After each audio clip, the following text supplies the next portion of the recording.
먹어서 병을 이기는 법에 대해서 윌리엄 리, 신동서, 옹긴, 김남교 감수 이 책을 이제 읽어가나요? 이제 몸의 재생을 능력을 영향을 주는 것들이 이렇게 좋은 것들이 있어요. 자, 8장에 내부 생태계를 활성화하라. 곧 엄마가 될 사람들은 자기가 먹는 음식이 두 사람 몫이라는 사실을 인식한다면 뱃속에 태아를 생각해서 틀림없이 음식을 가려 먹을 것이다. 그런데 실은 임신한 사람들만이 아니라 우리 모두가 먹는 음식을 신중히 선택해야 한다. 우리가 먹는 음식은 무려 39조 마리가 되는 생명체를 위한 것이기 때문이다. 39조라는 숫자는 바로 인체의 마이크로바이옴을 구성하는 박테리아의 개체수다. 장박테리아에게 제대로 된 음식을 먹이면 소화뿐만 아니라 전반적인 건강에 영향을 끼치는 생리화학적인 독인의 효과가 시작된다.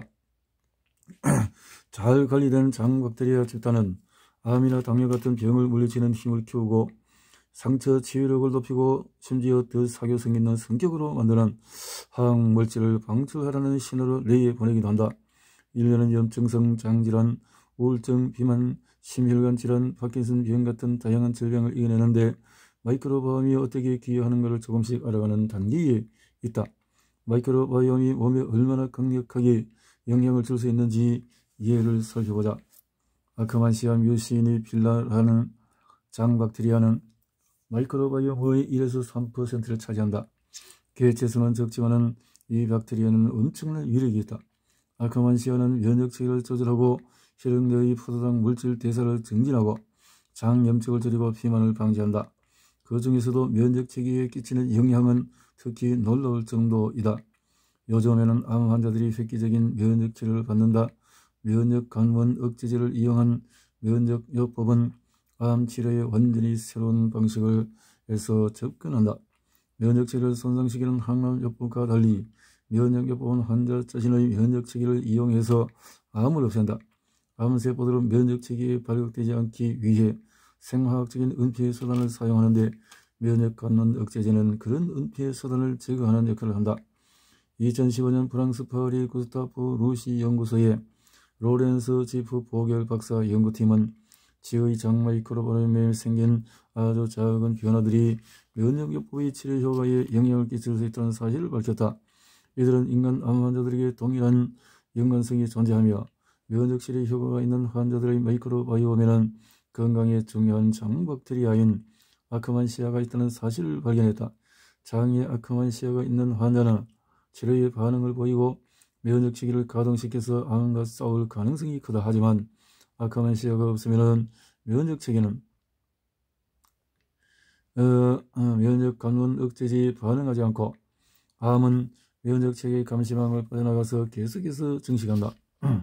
마이크로바이옴에 있는 박테리아 39조 마리 중에서 아주 적은 비율은 아크만시아 존재의 유무가 암 면역요법에 몸이 더 잘 반응할 것인가를 예측하는 지표가 된다. 여기서 중요한 건 우리가 먹는 음식으로 체내의 아크만시아의 개체수를 늘릴 수 있다는 점이다. 몇 가지 과일 주스는 아크만시아가 증식하기 쉬운 환경으로 장의 환경을 바꾼다. 가는 아령 석류 주스에는 엘라기타닌이 많이 들어있는데 엘라기타닌은 사람들의 약 70%에서 물질 대사를 거쳐 항산화, 항염증, 항암 작용을 하는 유로리틴 A라는 생리활성 물질로 바뀐다. 이 물질 대사를 담당하는 주체가 바로 아크만시아로 알려져 있다. 그래서인지 엘레기타닌은 아크만시아의 증식을 자극하는 것으로 확인되었다. 크랜베리도 장의 환경을 개선해서 아크만시아가 번성할 수 있도록 도움을 준다. 크랜베리와 석류주스에 관한 자료는 우리가 먹는 음식이 마이크로바이옴에 얼마나 큰 영향을 끼칠 수 있으며 결과적으로 암치료에 대한 면역 반응에 영향을 주어서 식품이 말 그대로 죽고 사는 문제를 좌우할 수 있다는 사실을 보여준다. 특정 식품들과 그 식품과 관련이 있는 이롭거나 해로운 박테리아의 대사 산물, 건강에 끼치는 영향을 다루는 이런 유형의 연구들은 식품 영양학을 바라보는 우리의 생각과 의식을 변화시키고 있다. 그리고 이런 발견은 의사와 영양사들이 권하는 식품에 엄청나게 큰 영향을 끼칠 것이다. 몸에 거주하는 39조 마리의 박테리아 구성원에 영향을 끼치는 것을 알려진 식품과 식이요법을 활용하면 마이크로바이옴이 건강해지면서 몸에 금세 효과가 나타난다. 우리가 먹는 음식 중에서 소장에서 완전히 흡수되지 않고 남은 것들은 전부 장의 맨 끝으로 내려간다. 장에서는 마이크로바이옴에 있는 박테리아가 식사 시간을 기다리고 있다. 박테리아들도 영양분을 소화하고 분해하는데 단백질, 탄수화물, 지방, 생리활성물질은 물론이고 식품에 든 첨가물과 합성화학물질까지 분해한다. 이 분야 전문가들은 음식이 어떻게 건강한 박테리아 생태계를 유지에 기여하고 더 나아가 생태계를 재구성할 수 있는지를 발견해 나가고 있다.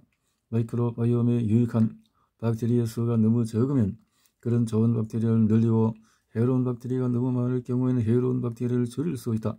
이런 방식으로 마이크로바이옴을 조절함으로써 최적의 균형을 회복하고 근본적으로 보호막의 수위를 높여서 건강을 보호할 수 있다. 반면에 일부 식품은 몸의 박테리아를 부정적으로 바꿔서 보호막의 수위를 낮추고 결과적으로 병을 키울 수도 있다. 마이크로바이옴에 영향을 주는 음식에 관해 알아보기 전에 마이크로바이옴의 불균형과 관련된 질병에 관해서 살펴보자. 중대 질병, 마이크로바이옴의 균형이 깨어졌을 때 디스바이오시스가 비만, 대사증후군, 제2당뇨병 등의 심각한 질환을 앓는 환자들에게서 최근에 발견되고 있다. 불균형. 이런 질환이 있는 사람은 몸에 나쁜 식습관, 환경적인 요인, 항생제 사용 등으로 장 박테리아에 이상이 생기거나 손상된 상태다. 실제로 크론병이나 궤양성 대장염 같은 염증성 장질환 환자들은 대장의 염증 유발 박테리아들이 가득하다는 사실이 연구를 통해 속속 밝혀지고 있다. 이런 박테리아들은 장의 내벽을 보호하는 점액층을 없애서 장 내벽이 염증과 독성에 더 취약해지게 만든다. 이제는 음식 알레르기도 디스바이오시스와 관련이 있는 것으로 받아들여지고 있다. 마이크로바이옴의 박테리아 구성이 다양하지 않은 아이들은 음식 알레르기가 생길 가능성이 더 높다는 사실이 밝혀졌다. 음식 알레르기가 있는 아이의 마이크로바이옴은 알레르기가 없는 형제점의 마이크로바이옴과 차이가 난다. 그 중에서도 특히 위장관의 장기, 식도, 위, 췌장, 쓸개, 결장, 직장에 생기는 암은 마이크로바이옴의 불균형과 관련이 있다. 건강을 증진하는 유익한 박테리아가 장에 없으면 암세포를 발견하고 맞서 싸우는 면역 체계의 기능이 무력화된다. 마이크로바이옴이 바람직하지 못한 박테리아들로 구성되면서 우리 몸이 스스로를 지키는 능력이 저해되기 때문이다. 박테리아는 혈중 콜레스테롤을 조절하는 능력에도 영향을 끼친다. 이반 저구강 마이크로바이옴을 구성하는 박테리아의 불균형이 생기면 고혈압과 심장병이 생길 수가 있다. 특정 박테리아가 과잉 증식에 있는 상태에서 붉은 고기를 섭취하면 몸에 트리메틸아민 N옥시드라는 독성물질이 많이 생성될 수 있다. 트리메틸아민 N옥시드는 혈관력을 손상시키고 위험한 죽상경화증 플라크가 동맥에 침착되도록 만들어서 심근경색이나 뇌졸중 같은 치명적인 증상을 유발할 수 있다. 장 마이크로바이옴의 불균형은 파킨슨병과 알츠하이머 병이 있는 사람들에게서도 관찰이 된다. 장에서 증식하는 유해한 박테리아가 뇌의 염증을 유발하는 신경독소를 생성할 수 있다는 증거가 많아지고 있다. 마이크로바이옴의 변화는 심각한 우울증, 조울증, 심지어 조현병에서도 관찰이 된다. 전식과 만성 폐쇄성 폐질환 환자들도 폐질환이 없는 사람들과는 마이크로바이옴의 박테리아 구성에서 차이가 난다.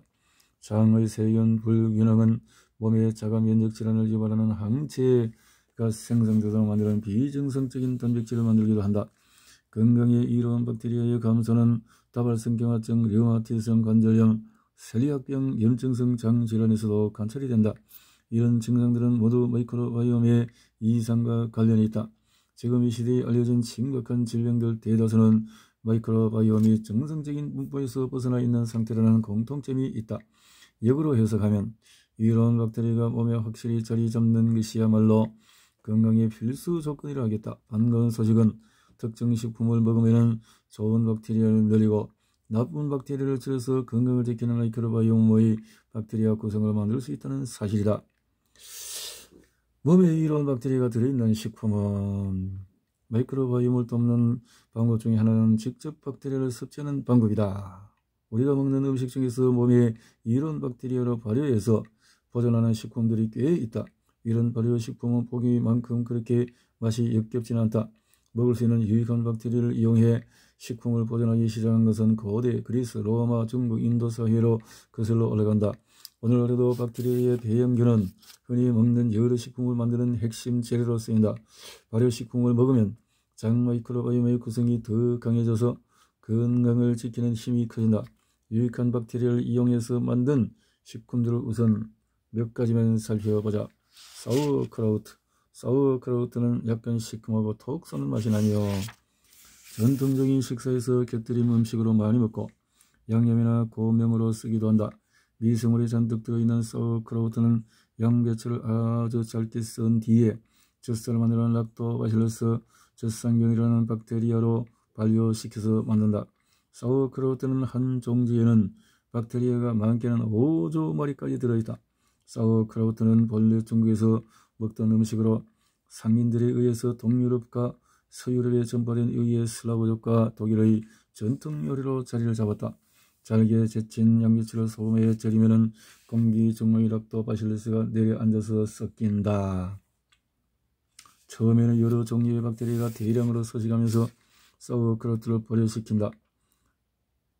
시간이 흘러서 양배추 절임은 신맛이 점점 강해지며 이런 변화에 따라서 박테리아의 구성도 바뀌다가 결국 안정화되면 사우어크라우트가 완전히 숙성이 된다. 사우어크라우트와 건강의 관계를 연구한 연구들은 상당히 많다. 노스캐롤라이나州立대학교 연구팀은 사우어크라우트의 발효 과정에서 박테리아의 구성 변화를 조사했다. 연구에 따르면 처음에는 수많은 종류의 박테리아들이 서식했지만 결국에는 락토바실러스 플란타리움이 거의 대부분이었다. 이 중요한 장 박테리아는 시판적인 프로바이오틱스 건강보조제에 흔히 들어있다. 락토바실러스 플란타리움은 장줄기 세포에 의한 항염작용 촉진을 비롯해 건강 개선에 여러 방면으로 도움을 준다고 알려져 있다. 채 썬 양배추를 발효시킨 박테리아들은 별개의 생리활성 물질을 배출하기도 한다. 가령식물의 발효 과정에서 글루코시놀레이트라는 물질이 나온다. 그러면 박테리아의 효소가 이 물질을 이소티오시나네이트라는 더 작은 물질로 분해하는데 이 최종 물질은 혈관 신생을 억제하고 암세포를 직접 제거하는 효력이 있다. 핀란드의 천연자원 연구소 연구원들은 생양배추를 먹을 때보다도 사우어크라우트를 먹을 때 이소티오시아네이트가 더 많이 생성된다는 주목할 만한 연구 결과를 내놓았다. 사우어크라우트에는 우리 몸을 보호하는 유익한 박테리아와 생리활성 물질뿐만 아니라 미생물의 먹이가 되는 식이섬유도 풍부하다. 김치. 한국 음식을 좋아하는 사람이라면 아마 김치를 먹어본 사람이 있을 것이다.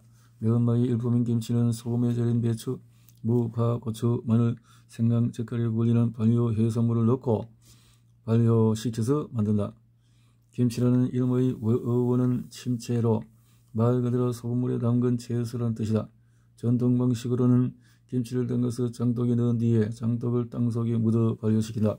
김치 종류는 160가지 이상이며 김치는 주로 밥을 먹을 때 반찬으로 곁들여 먹는다.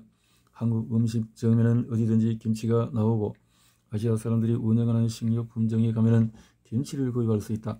김치는 본질적으로 프로바이오틱 식품이다. 김치를 먹으면 요구르트를 먹을 때와 마찬가지로 건강한 박테리아와 생리활성 물질이 장에 도달한다. 김치를 발효 과정에 관여하는 박테리아들 대다수는 박테로이데스, 퍼미큐티스, 락토바실러스 같이 건강한 사람의 마이크로바이옴에 주로 있는 종류와 똑같아.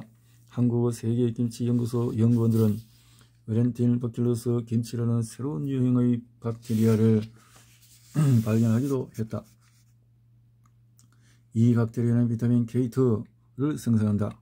육장에서 비타민 K2는 닭고기의 넓적다리 부위와 치즈에 주로 들어있으며 혈관 신생을 억제하는 생리활성 물질이라고 설명했다. 김치에 들어있는 다른 박테리아 부산물 중에는 프로피온산도 있다. 프로피온산은 콜레스테롤을 낮추고 염증을 줄이고 동맥에 플라크가 축적되지 않도록 예방하고 소화관의 건강에 도움을 주는 짧은 사슬지방산의 일종이다. 김치 추출물은 대장암, 골정량, 간암, 백혈병 세포들을 죽이는 것으로 확인이 되었다. 또 김치에서 배양된 락토바실러스 플란타리움은 A형 인플루엔자의 감염을 막는 물질을 생성한다. 한국의 아주대학교 연구팀은 당뇨병 전증과 대사증후군이 있는 중년의 환자 21명을 대상으로 연구를 진행했다. 당뇨병 전증과 대사증후군, 복부 비만, 높은 혈중 지질 수치, 고혈압, 고혈당이 한꺼번에 겹쳐서 심혈관 질환으로 발전할 가능성이 매우 높은 심각한 증상이다. 각 환자들은 혈당이 당뇨병으로 판정되는 엄격한 기준치보다는 낮았지만 정상보다는 높았다. 피검사에서 공복 혈당 수치가 100에서 125mg/dl였다. 이 연구의 목적은 김치가 물질 대사를 개선할 수 있는지, 안 익은 김치와 익은 김치 간의 차이가 있는지 확인하는 것이었다. 피험자들은 두 집단으로 나뉘었다. 실험이 진행되는 8주 동안에 한 집단은 갓 담근 김치를 먹었고 다른 집단은 숙성시킨 김치를 먹었다. 갓 담근 김치에는 락토바실러스가 1ml당 1,500만 마리가 있었던 데에 비해서 발효된 김치에는 6조 5천만 마리, 즉 433배나 많았다. 실험 기간 동안에 연구원들은 피험자들의 체지방 총량, 체지방 비율, 혈압을 재고 피검사를 통해서 염증 유무 여부와 혈당을 확인했다. 8주 뒤에 연구원들은 피험자들에게 이후 4주 동안 발효 음식을 전혀 먹지 않도록 지시했다. 장소화기관을 깨끗이 청소하기 위해서였다. 전반적으로 미생물이 더 많이 든 발효된 김치는 갓 담근 김치보다도 효과가 더 컸다.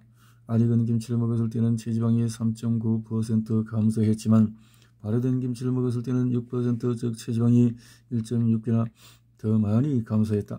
발효된 김치를 섭취한 집단은 체지방률도 2%가 감소했지만 안 익은 김치를 먹은 집단은 눈에 띄는 변화가 없었다. 발효된 김치를 먹은 집단은 혈압도 상당히 낮아졌다.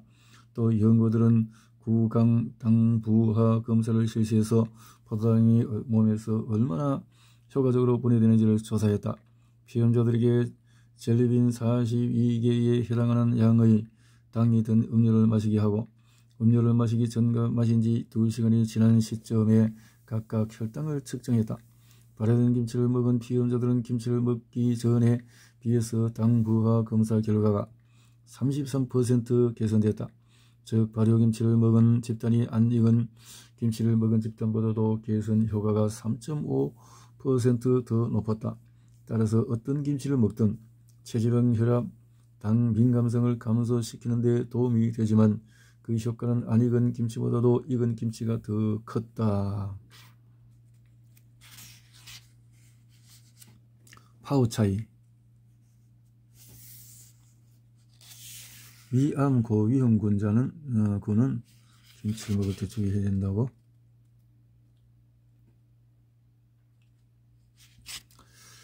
자, 파우 차이는 중국의 전통 발효 채소 음식으로 중식 레스토랑에서 에피타이저로 많이 나온다.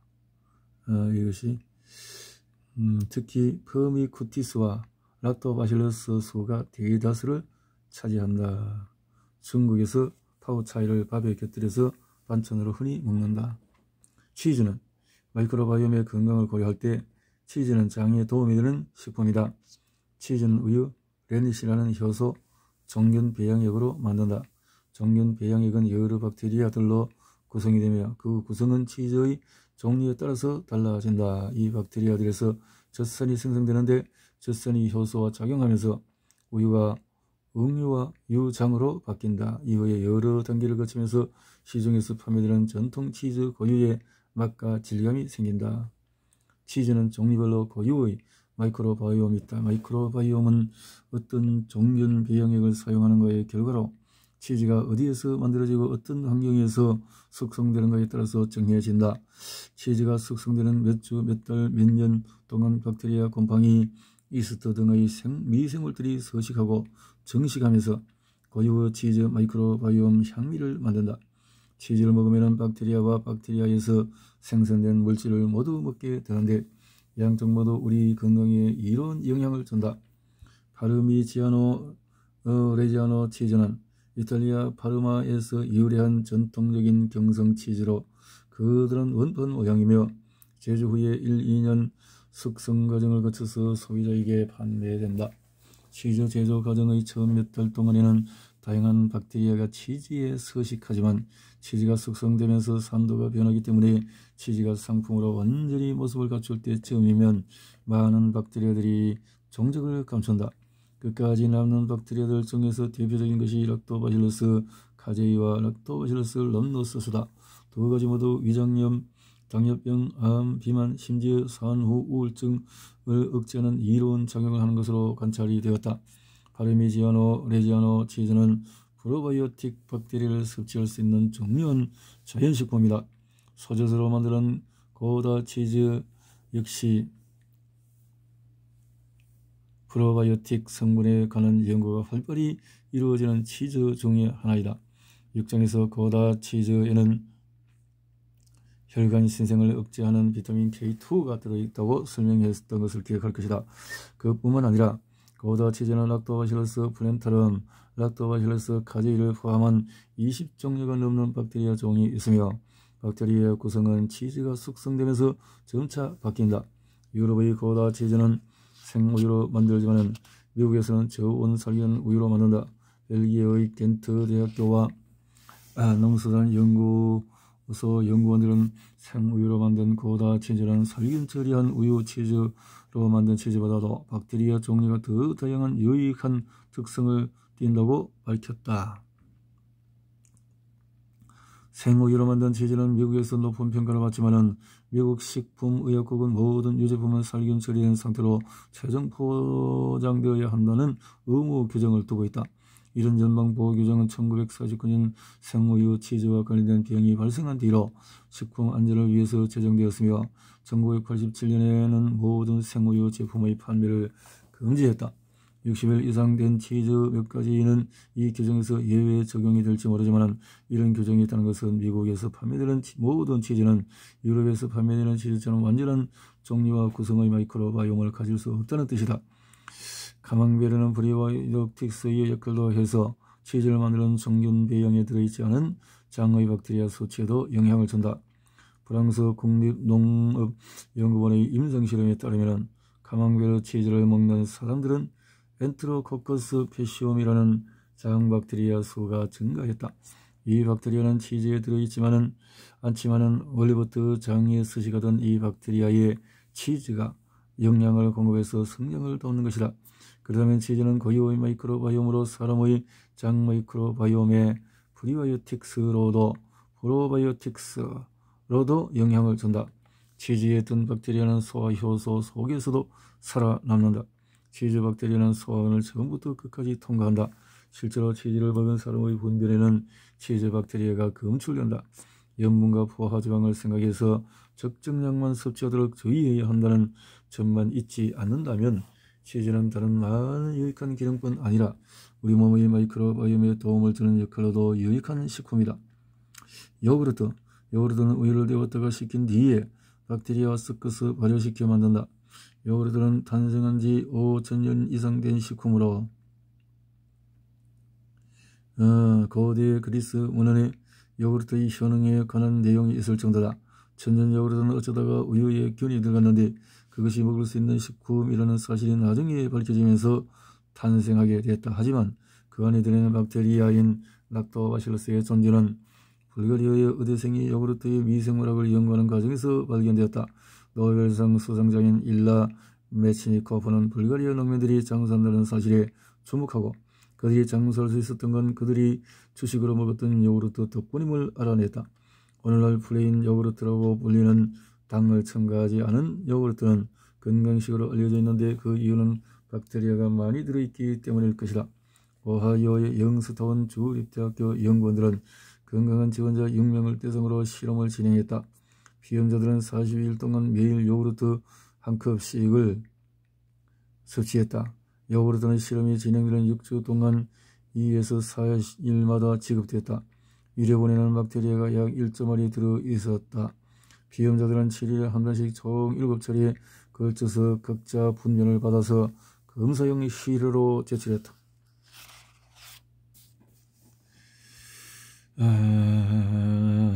이렇게 해서 피험자들 락토바실러스 요구르트에 관한 큰 규모의 연구는 스페인에서 지정해식 식단에 관한 예방 연구의 일환으로 시행이 됐다.